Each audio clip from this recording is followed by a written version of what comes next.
বাংলাদেশেরই মানুষ, এরা তো আমাদেরই সন্তান, আমি সবসময় বলছি। কাজেই এদের কথা আমরা শুনেছি, কোর্টের কথা শুনেছি, আমরা আপনাদের মাধ্যমে তাদেরকে অনুরোধ করছি, তাদের জানিয়ে দিচ্ছি তারা যেন স্ব স্থানে তাদের শিক্ষাক্ষেত্রে বিদ্যালয় বিশ্ববিদ্যালয়ে তারা যেন ফেরত যান, তারা যেন তাদের লেখাপড়ার কাজে মনোযোগ দেন। আর এটা তো বিসিএস ক্যাডার কিংবা যেই বলেন, এখানে তো মেধাবী ছেলেরাই চান্স পায়, আর যারা নাকি মেধাবী নন তারা তো এখানে চান্স পাওয়ার কোনো যোগ্যতাই রাখেন না। তো কাজেই এখানে মেধাবীদেরই চান্স পাবেন, এটাই যেমন সত্য, তেমনি আমাদের মাননীয় প্রধানমন্ত্রী 18 সনে যেটা ডিক্লেয়ার করেছেন সেটাই তো এখন বলবৎ কোর্টে করে দিয়েছেন। আর তারপরও পৃথিবীর অনেক দেশেই এই ধরনের কোটা রয়েছে।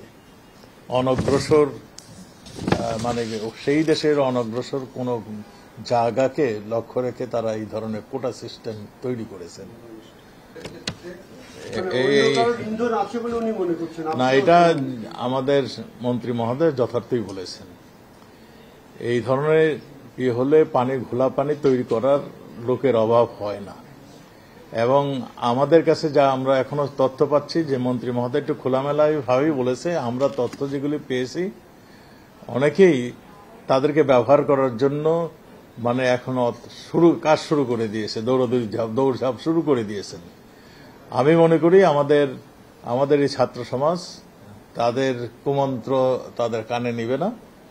তারা যেহেতু এটা মীমাংসা হয়েছে, মীমাংসার পথে চলে গিয়েছে, তারা তাদের এই যে স্ট্রাইক সেগুলো উইথড্র করে তাদের ফিরে যাবেন, এটাই আমি আশা করি।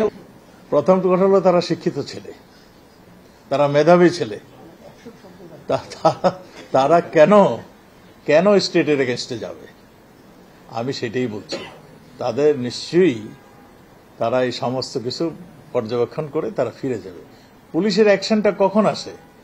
যখন অপারগ হয়ে যায়, যখন অগ্নিসংযোগ করতে যায়, যখন ধ্বংস করতে যায়, তখন জানমালের নিশ্চয়তার অভাব হয়ে যায়, যখন মানে অনৈতিকভাবে কোনো সিচুয়েশন তৈরি হয়, সেইগুলো